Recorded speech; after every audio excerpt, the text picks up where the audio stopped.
This Daytona 500 edition of the Sports Gambling Podcast is presented by WynnBet. WynnBet is now live in Arizona, Colorado, Indiana, Louisiana, Michigan, New Jersey, New York, Tennessee, and Virginia. From boosted same-game parlays to live in-game odds, WynnBet has what you need to win. Sign up today, bet 100, get 100 at sportsgamblingpodcast.com/WynnBet. That's sportsgamblingpodcast.com/WYNNBET. State restrictions apply. We're also brought to you by the NASCAR Gambling Podcast. Start your engines with Rod and Cody and get ready to gamble on the Daytona 500 this Sunday. Hey, this is Larry the Cable Guy, and you're listening to SGPN. Let her run and get her done.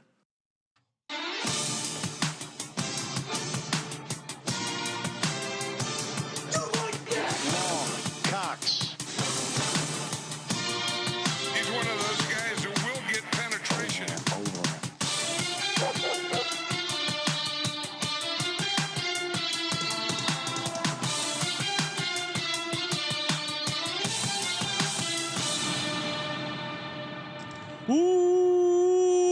Welcome everyone to the Sports Gambling Podcast. I'm Sean, stacking the money green with my partner in picks, Ryan, Real Money Kramer. What's happening, Kramer? Dog.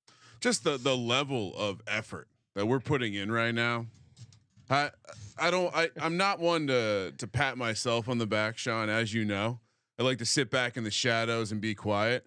But the amount of people I see taking hiatuses now that football's over. No, well, there's no off season when #Legends only. Sorry, I don't think we've gotten to the point where we're giving ourselves 4 weeks vacation and 2 weeks sick time. No, we don't have any paid vacations. We are here grinding it out, and off season, NFL off season, perfect time to showcase all the other awesome shows we have on the Sports Gambling Podcast Network, including the NASCAR Gambling Podcast. We're going to bring on the guys here in just a second, but of course, I had to get some NASCAR related music, some racing music. If you're not rubbing, you're not racing. Pretty sure that's NASCAR. And hey, WynnBet. That's right. You can get down on the Daytona 500. SportsGamblingPodcast.com/WynnBet. Bet big, win bigger. Get that free $100 bet. I mean, imagine having that $100 free bet. Sprinkle it on Michael McDowell at 35-1, Austin Hill 70-1. So many ways to win, and we're going to get into it into it all here. NASCAR Cup Series odds up as well. SportsGamblingPodcast.com/WynnBet. Offer subject to change. Terms and conditions at WynnBet.com. Must be 21 or older and present in the state where play through WynnBet is available. If you or somebody who knows a gambling problem, call 1-800-522-4700. Sean, before we bring our fine guest on, can I tell you where bring them on. We'll talk about it with them here. Joining us, the co-host from the NASCAR Gambling Podcast, Rod Villagomez and Cody Zeeb. Rod, thank you guys, of course, for coming in, calling into the show. What's one big thing people have to know about gambling on NASCAR in general? For NASCAR newbies, I feel like Ryan's probably a NASCAR newbie. Well, one big thing you got to know going into betting on, maybe this is your first NASCAR race you're getting down on, that you will love the odds that you see. A lot of times the winners of these races are at plus money, and that you don't see that very often, especially in football or in baseball or in hockey. And so you get a chance to bet on 20 to 1s, 200 to 1s. You get to bet on all kinds of crazy stuff. And unlike football, unlike all these other sports, all 36 drivers on that track have a shot to win every single week. So you're not necessarily wasting your money if you're betting on a Corey LaJoie, and Cody, we'll get to that in a second, to win at 150 to 1 when he's got 3 laps to go. He's in 5th place and it looks like he's going to win. And then he doesn't, but still the chance is there, and you're sweating it all the way out to the end. See, this is what I like about NASCAR gambling. Maybe you don't hit all these long shot winners, but at least you have a great sweat. Nothing like the sweat, down. Sean. It's golf meets boxing, boxing or MMA, right? You got the big field, and you got an anyone can do it kind of mentality. Because guess what? Golfers, their equipment doesn't just break and cause them to have to leave the tournament too often. So I like the variance. Yeah, every time I go golfing, my equipment breaks, but maybe that's a me problem. Cody's 9 irons snapped in half. He's got a pit crew out there. That's actually a funny visual. Yeah, very great visual.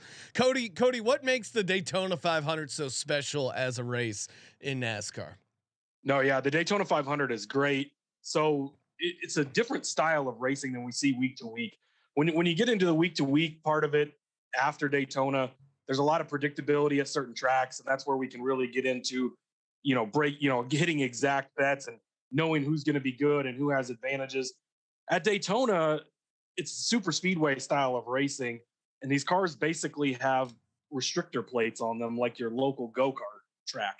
So they can only so go. It is like golf. They put the restrictor plate on the golf cart, so you and your buddies can't do donuts and accidentally flip the cart. Exactly. And so, no, it keeps the field very bunched up, and it gives literally, Rod said, on a week-to-week basis, all 36 drivers have a chance to win. And yes, they do, but not necessarily every week. But at Daytona, they literally do. And we've seen the last 2 Daytona 500s have been super long shots to win. I think Michael McDowell 2 years ago was like 100 to 1. Woo. Austin Cindric last year was like 75 to 1. And then, like Rod mentioned, I had Corey LaJoie last year at a similar track. It wasn't Daytona, but we had him 151. He was leading with 2 laps to go. Man, that was the sweat and heartbreak of all time. It was so close. But yeah, and no, it's great. And when we get into like talking about winners, the way that I do winners on super speedways is almost like a first touchdown bet, right? Anybody can get in and score that first touchdown. So you kind of take your unit, break it up into 4, 6 parts or whatever, and spread it out. And yeah, it gives you everybody a chance to win. I love it. We're talking about units. We're talking about 100 to 1 long shots. Rod, explain people, because I've gone to a couple NASCAR events. They're a ton of fun to watch live. BYOB, which I don't know if they still do this, but shout out to the Pocono racetrack, Sean, which I'm sure you've been to as well. I stole a Chromie off of Rusty Wallace's tire because I was walking around. I saw a Rusty Wallace tire and I got a Chromie for my bike. As I look back on my experience there, and now kind of overlaying it with my youth sports career, the wagon game is equal. And instead of putting soccer balls and pennies and stuff like that in there, it's just beer. And I'll never forget going to the Poconos, and when we realized it was bring your own beer, we're like, oh yeah, fuck yeah, we're gonna bring a couple 30 packs, and we thought we were cool as shit. And we get there, and you see some dudes with off-road tires on wagons carrying 4 kegs into this thing. I can only imagine what they let you bring kegs into the stands. Well, and correct me if I'm wrong, Rod, but like Daytona 500, can't they park their RVs in the middle, or what's the rules on that? Yes. Yeah. So there's an infield, and with most tracks, there's an infield, and in fact, to be honest with you, there's an infield culture a lot like Woodstock, where you just, I mean, it really is a Woodstock mentality where if there was a rain and mud, yeah, do you believe it? Debauchery, all that stuff. Anyways, no, I'm sure it's cleaned up. I'm sure it's kid friendly. Don't worry about it, guys. It's okay. I would say this: maybe don't bring your kids to the infield. It's the same rules that apply to a concert, right? Yeah, take the kids up in the stands, and probably a better view for them. But if you're a DJ, maybe infield is where you find the action. Take them to the seats. Don't go to the floor of a concert with your kid. No, you're not taking them. Don't take them into the mosh pit. It's unsafe. That's not great parenting. And who knows what kind of body parts are coming out? We saw the Waste Management. I mean, that was a golf event. Yeah. Imagine what's going on in NASCAR. Now, Rod, explain to people again, maybe new to NASCAR, just getting into, this might be the first race they're gambling on. Explain why the restarts are so fun as a gambler, and kind of the strategy and when they decide to restart. Because I always found that watching them live as the most exciting part.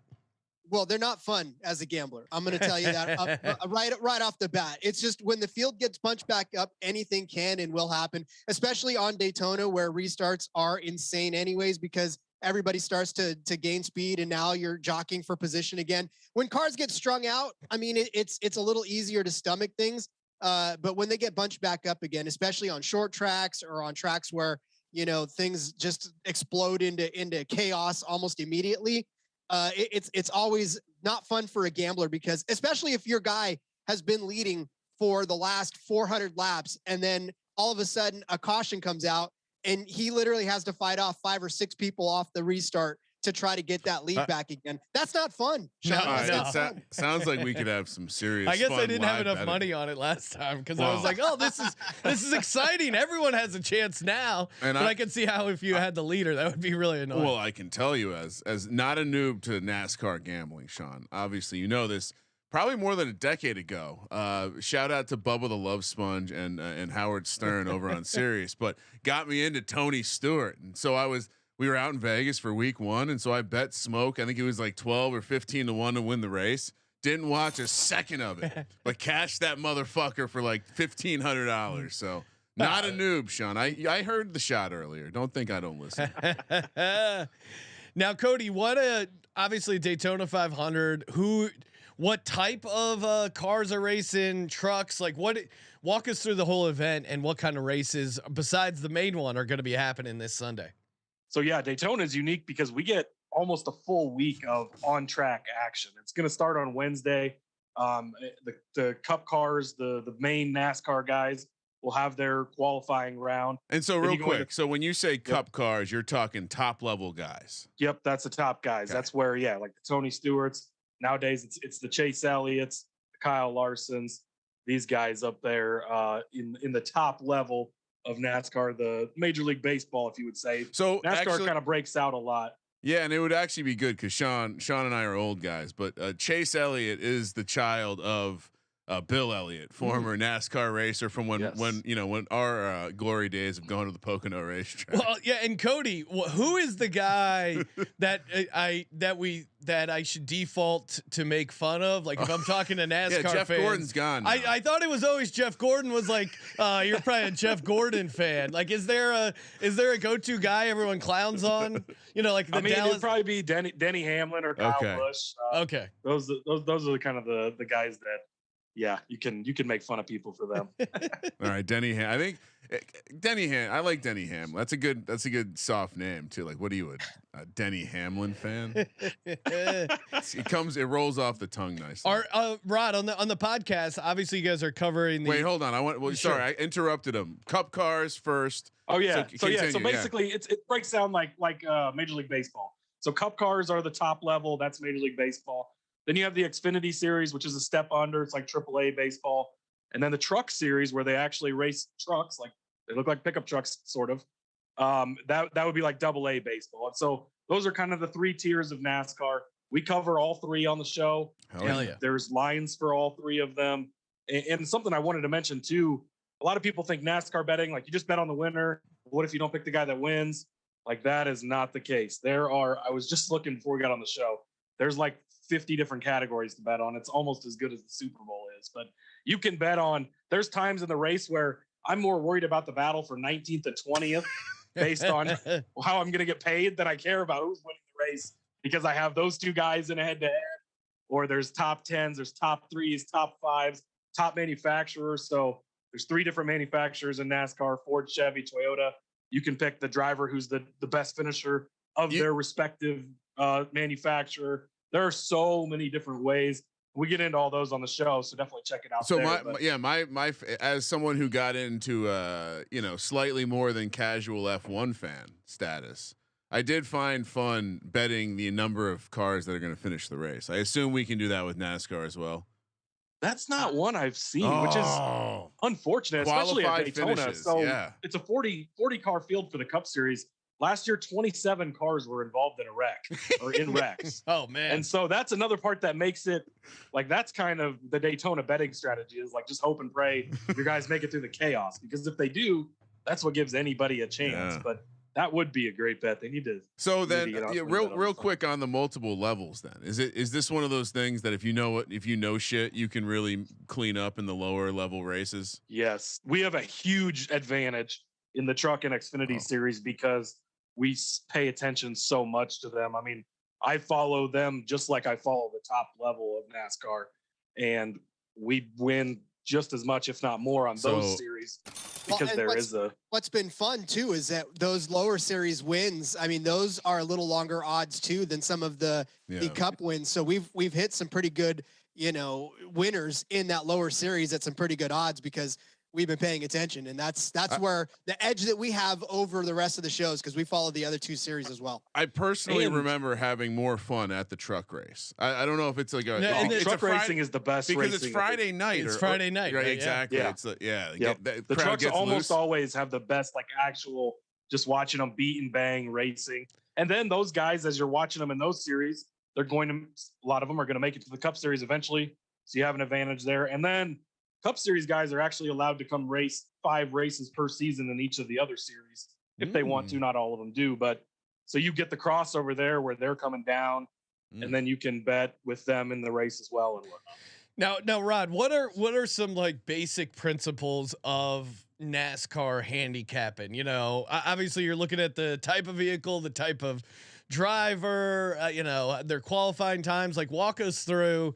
You're looking at the NASCAR slate for Daytona. What like metrics are you looking at? What stats? What do you got? What do you use to start handicapping? Well, for Daytona, there's a giant dartboard on the other side of my room, and I honestly, especially you're handicapping on a week-to-week basis, it's all about track performance and track history. A lot of these guys drive very well on one type of track, and they've dominated. A lot of it is just their finishing history. A guy like Kevin Harvick, we can pretty much bet a top 10 finish almost every single week, barring any sort of craziness, because the dude just strings top 10 finishes left and right. So it really is about how long these guys have been driving on the specific track that we're at.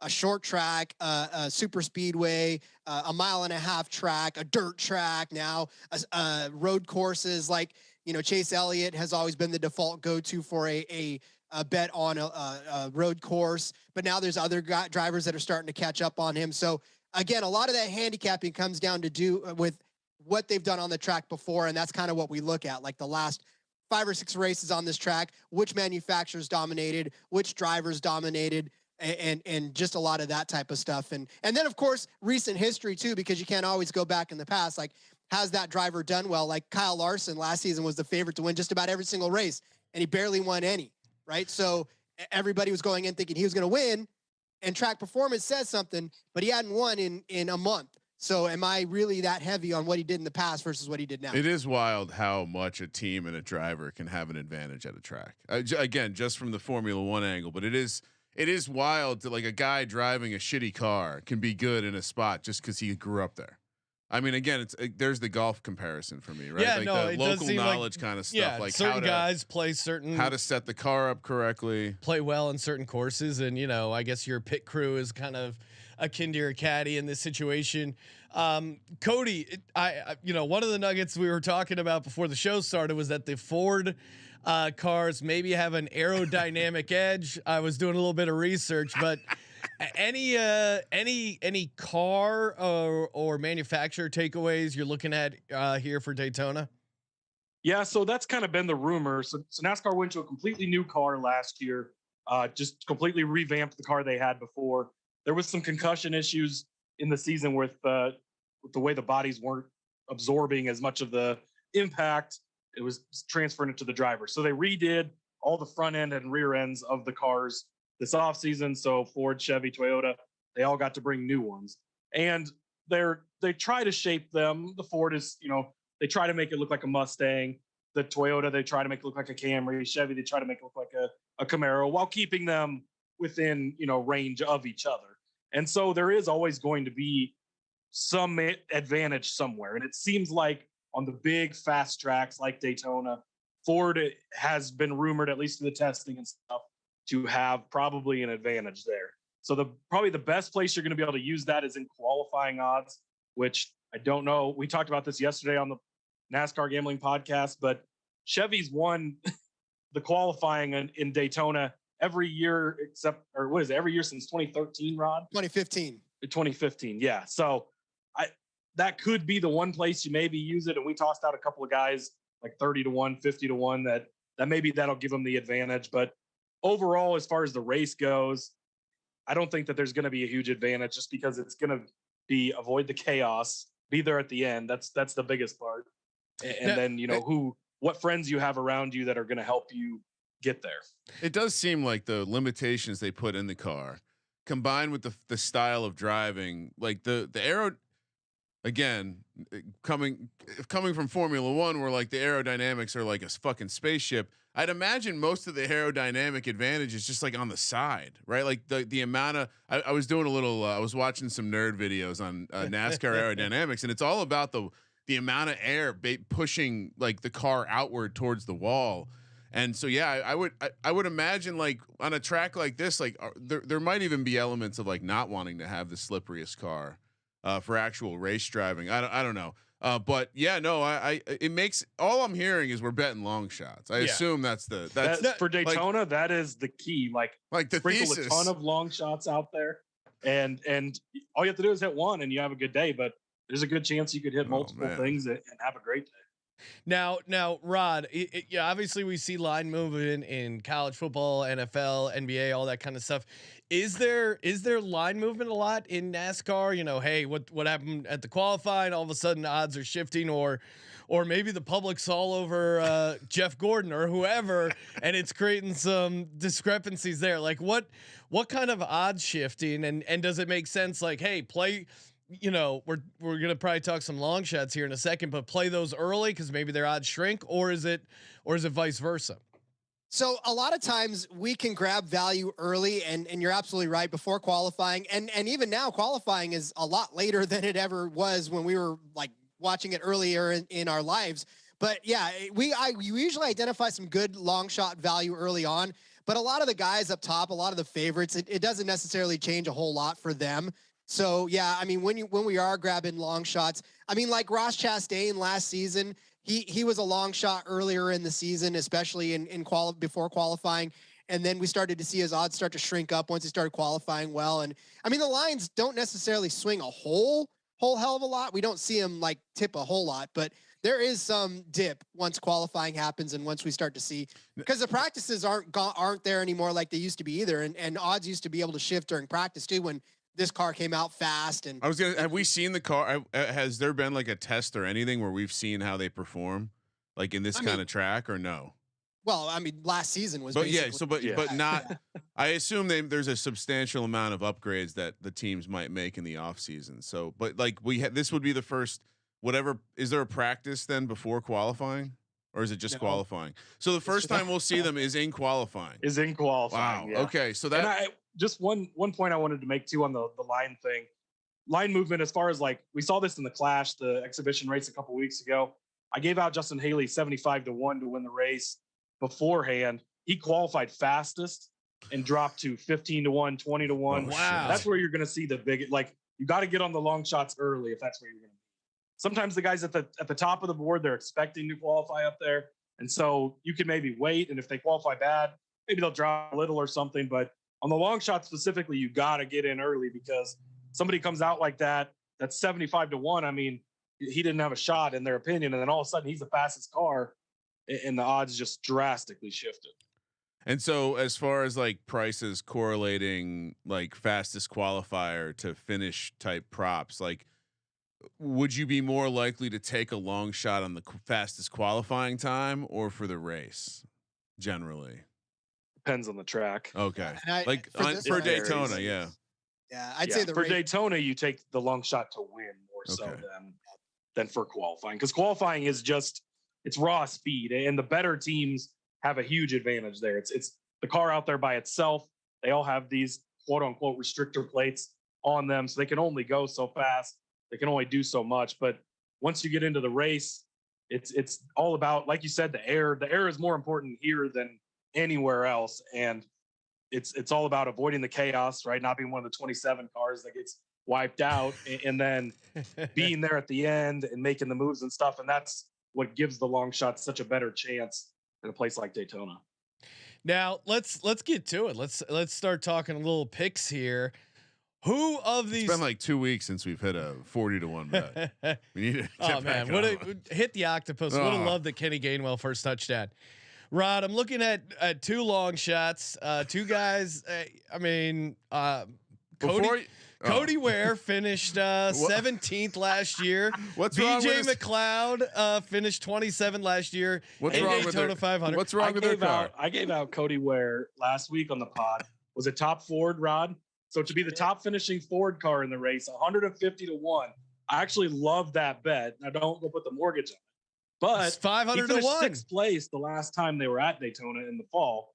And again, he's a guy that's throughout the race. Like if you're watching the race earlier, you're gonna be like, this dude sucks. Like he's just hanging out in the back. He's not doing any good.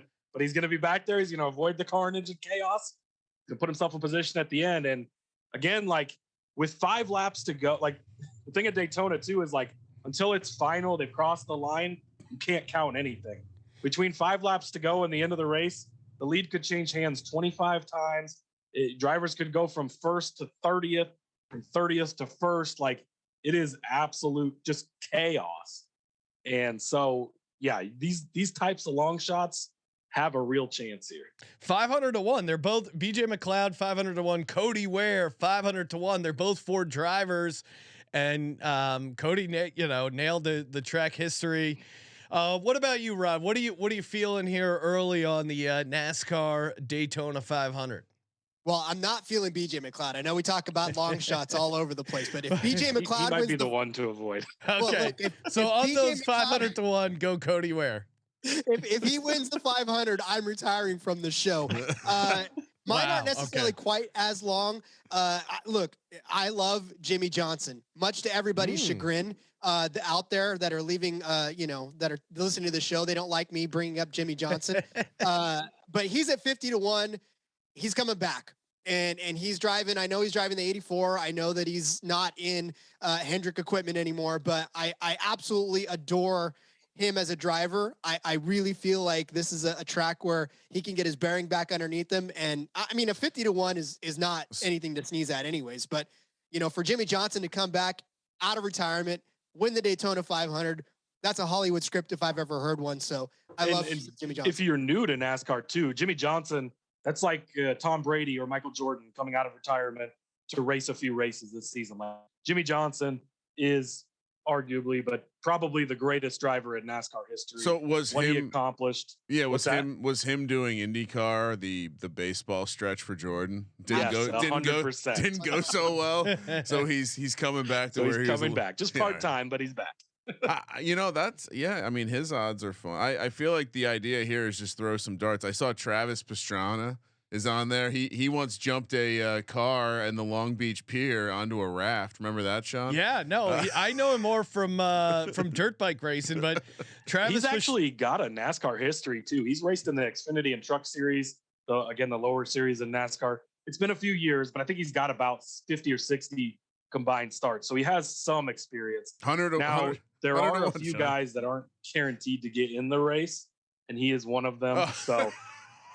No, well now I read something that Jimmy Johnson isn't guaranteed because he's not. Again, yep, he's not guaranteed as well. So there's basically this is like if you had the NFL, right? There's 32 teams. So in NASCAR, there's 36 chartered teams. They're there every week. They're required to do certain things. They pay for their license basically, and then there's 4 open spots. There's 6 cars trying to get into the 4 open spots. So 2 of them won't make it.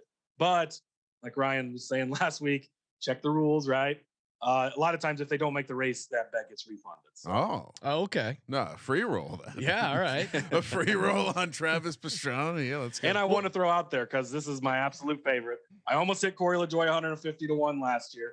This year he's only 100 to 1, but I will bet him anytime we go to a super speedway ever. He is. It's going to be the biggest party over on the NASCAR Gambling Podcast. He's the most likable guy in the garage. He's on kind of a lesser team, doesn't get a great opportunity week to week. But when it comes to these super speedways, he takes full advantage. And like I said, 2 laps to go, he was leading 150 to 1. So Corey LaJoie is he? Wait, let me ask a question real quick. Cause I'm looking at pictures of him. He's probably your Chigo Conquo, where you're just like, I'm gonna keep betting him to get a touchdown. I know it's gonna happen. He has a very strong jaw, so very similar to Chig in that way. Is he still rocking this long, beautiful? Oh, he cut his hair. I'm mad. Wow. Like it was beautiful. He's like one of the most beautiful men in the world. Cut that out, Sean. I was going to say we needed a clip and we got a clip. Wait, hold on. I have one other question. I'm sure this is not a real question. Maybe not even driving in a series that's happening at Daytona. But Malcolm in the Middle, Sean, you saw this. He's I guess he's been grinding his dick off driving cars around in the southern part of this country. And is he racing in any of the big boy series, or is he still like working to get up there? He's in the ARCA series right now. So he's in, that's actually low A ball right there. Yeah. So that's the entry level to get into the big leagues. So even double A. So yeah, he's tooling around in the single A right now, but listen, I mean, he's making a name for himself, and he may end up in the truck series sooner rather than later. Sounds like this is the XFL of NASCAR. Yeah, it's just a tier below those top three. Unfortunately, we're not able to bet on that series just yet. We're hoping that comes in the near future because we'd love to. And they race. I think their race is Wednesday at Daytona, so he will be there. But can't bet. One of the fastest growing gambling sports. Yeah, let's go. Another reason I compared it to golf. It's kind of where golf was a couple of years back, where it was gaining that popularity. Sean, I mean, just based on the inventory of what you can bet on for I know the Daytona 500 is a little bit of the Super Bowl for NASCAR, but the amount of bets you can make on this is pretty. It's pretty electric. Colby would say it's lit, and I think we might have to it complements the football season well, Sean. We might have to get into this. Yeah, football season was just like the warm up for the real thing. And now wow! See now I like that. Cutting a promo. Nice. Appreciate the passion. Now we're nailing throwing out these fun long shots. Are there anyone, any of the chalky stuff that you guys are looking to play? Maybe top 10 head to head. Who are some favorites that you do like? Rod, who do you like? Any of the chalkier guys you think are pretty safe to play here? I mean, I'm almost tired of saying Kevin Harvick at this point, but Kevin Harvick is always one of those guys that you have to sort of throw out as a top 10 at the very least.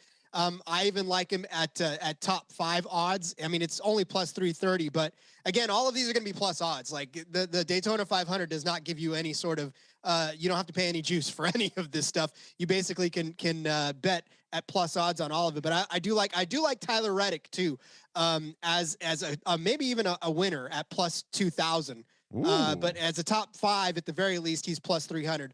Reddick, we talked about him a lot on the show, just changed teams now. He's driving that 45 car and in 2311. And he's pretty much got a shot at being a very good contender, even for the championship. So Tyler Reddick running a Toyota out there for the first time. I think he's going to finish well. So even as a top 3 at plus 300, I like that as well. What about you, Cody? Any of the chalk you like here for Daytona 500? Yeah, and that 2311 team too, by the way, co-owned by Michael Jordan. He loves him some NASCAR. Him and Pitbull are both owners of NASCAR teams. So little fun fact for you. But my more chalky towards the top guy that I really like is Kyle Busch. He's 15-1 to win the race. I love Kyle Busch. He also changed teams this offseason. He's been a guy that's been around a very long time, and has had a couple of rough seasons, making a big change now. A lot of people kind of poo-pooing him in the offseason. How he's going to a worse ride and whatnot. And I always say on the show, a pissed off Kyle Busch, somebody I want to bet on, and he's very, very fired up. And you can play the dog sound effect. He's going to be going for it hardcore this season. So I love him 15-1. He's my more chalky up towards the top driver. But yeah. So he won't have the blue M&M on his advertising. No more blue M&M. Yeah, he's just got a giant photo of Maya Rudolph. The chat is saying we need cowl induction. COWL. I've never heard of this. What is that? Rod? Any idea what cowl induction is? Did I miss something? I feel like I guess it's some sort of hood. We're being probably never actually in NASCAR. See, this is the problem. I don't know NASCAR. No, it's like the front. It's like like when you have the scooped like Camaro or whatever. Oh yes, I see. Oh yeah, I don't know that much about actual cars. I was going to say I'm not a mechanic, man. I just bet on NASCAR. Like what the hell? Sure, cowl induction. All right, so I really thought that was just some like Urban Dictionary thing. I couldn't believe you read that. I was like the risk of me not knowing what this actually is and saying something hilarious. So I know I'm going to be getting down on Corey LaJoy 100-1, Cody Ware 500-1, and then be subscribing to the NASCAR Gambling Podcast. Get all their truck picks, all the different series, the Xfinity series. Rod, anything you want to toss out there before we close things out? What else you got here for Daytona 500? No, just enjoy. I mean, again, it's a week-long celebration of all things racing. It kicks off tomorrow with the trucks and Xfinity, and even some qualifying happening, and all the stuff that you can enjoy. And then, follow it on down until Sunday. You don't have any football to watch other than XFL, but this is all Daytona, man. This is the week that we've been preparing for all season long. We've been waiting for it, and it's here. So, and don't be afraid to go toss out some of these bets that we talked about. I mean, again, it's just, Daytona is meant to have fun, not here to bet the mortgage, but at the very least, sprinkle it out there. Rod, just to be clear, I'm planning on betting the mortgage. Yes, Ryan will be betting the mortgage. Yeah, I'm fine to be on the side of responsible gambling, but I don't want to be responsible. I mean, if you put your mortgage on Corey LaJoy, the football season's over. I need a release. I'll be in Vegas watching youth volleyball. Yes, yeah. If you put your mortgage on Corey LaJoy and you win, that's 100, right? So wouldn't you have 100 houses then? So well, I like it. How many more months? How many months do I owe on the mortgage? That's a big bonus for us, though. I'll tell you that right now. Oh yeah. Hey, if we hit one of these crazy ones, you guys will get a taste. Sean, I'm going to the safe after this, and I'm going to pull out the mortgage to bring out and bet on Corey LaJoy. Corey LaJoy is our guy. Oh, and we can bet we'll be at the Wynn. Oh, yes, right. We'll be betting in person. Cody, any other picks you want to toss out there? I want to mention one thing. There is a Millie maker for this. Oh yeah, DFS for this is insane. You don't have to know anything. It literally, every time we go to a super speedway, I cut up every driver's number, put it in my hat, and have my daughter draw a line for me. And I've won so much money doing that. It's not even funny. So if you don't know anything about NASCAR, it's a $25 lottery ticket. Just go throw it in. Usually the winning lineup leaves like $8,000 to $10,000 of salary on the table. So just pick 6 random drivers and 6 random drivers. And we will. I think Friday we're going to build some lineups because the lineup will be set before Friday. So on the show, we'll build some lineups, and there is some strategy you can put into it, but it's a lot of dumb luck, but a lot of fun. I like to do a heavy manufacturer correlation, Sean. That's actually the engine's firing for one. It's probably firing for all. I'm a fucking sharp here, guys. All right. And the teams organize, the manufacturers organize and work together. So you will see that. I've done that where you make the Ford lineup, an all Chevy lineup, Toyota lineup. Good strategy, Ryan. Thank you. All right. Oh, Malcolm in the middle in there too. Let's end with a compliment of me. And we do have a season-long fantasy too. You got to be in the Discord. Get in the NASCAR channel. I'll reshare that link. $200 gift card to the merch store. Hell yeah. Wait, well, how much does that cost to enter? Hold on, let me check. Free. What is that? Completely free. Massive overlay. The picks are free. The podcast is free. Make sure you subscribe to the NASCAR Gambling Podcast wherever you get your podcasts.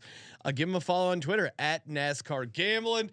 Check them out the entire season. But of course, a perfect way to get started with the Daytona 500. Thank you for participating in the Sports Gambling Podcast. For the Sports Gambling Podcast, I'm Sean, stacking the money green, and he is Ryan. Gonna tell the wife we're putting a mortgage on Corey LaJoy. Kramer, let it ride.